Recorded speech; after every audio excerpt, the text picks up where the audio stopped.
Now, what makes you happy? Now, I'm not talking about the off switch on the remote control, and it's not just me asking. The government wants to know.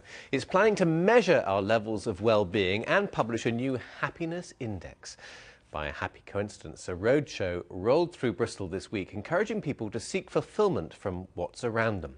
Dickon Hooper has been finding out why the sudden obsession with our well-being. There's a lifting of the hand. A Bristol choir in fine voice. They meet up every week, but this session was a little bit special. It was part of Happy City Bristol, a week-long series of events designed to put a smile on your face and to keep it there. It was conceived in part by Mike Zeidler.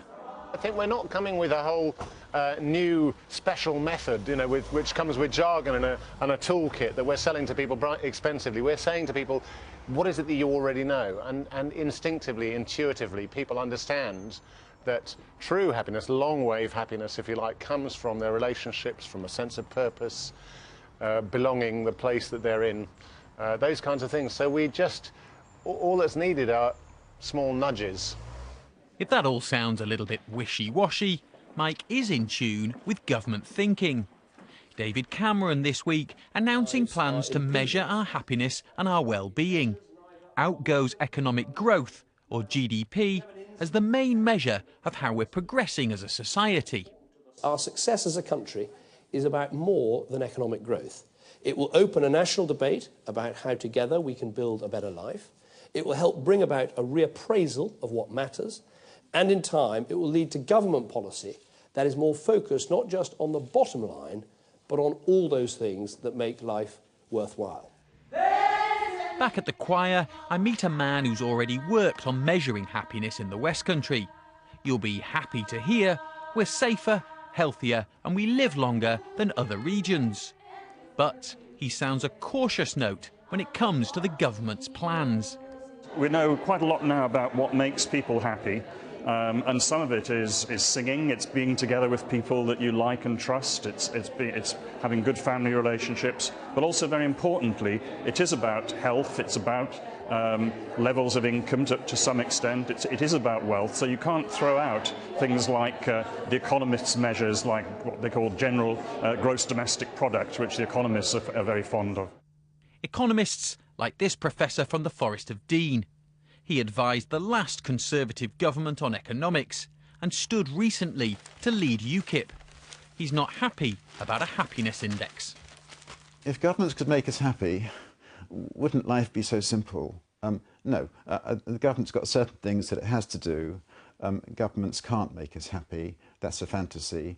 And it's difficult to see what's gained by measuring it or trying to measure it in some more accurate way. I don't believe the measure will be accurate anyway.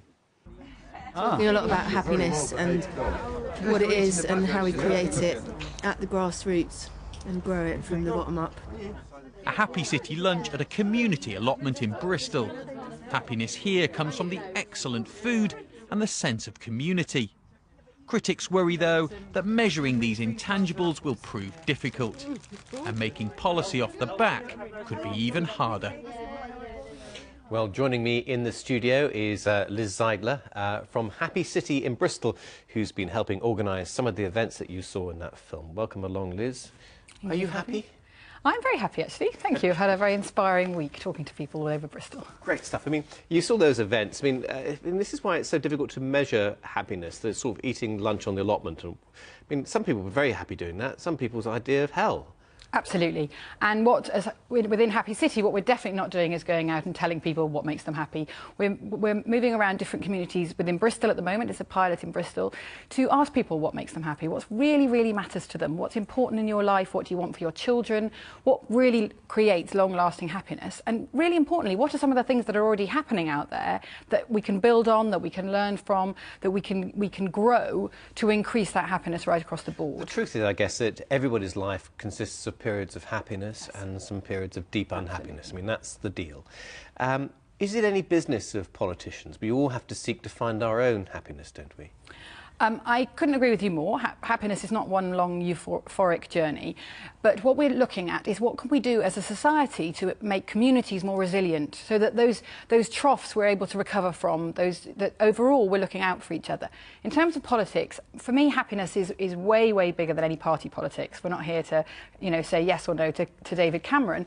But what's really, really important is that happiness is something people have longed for and looked for forever. People talked about it with the ancient Greeks.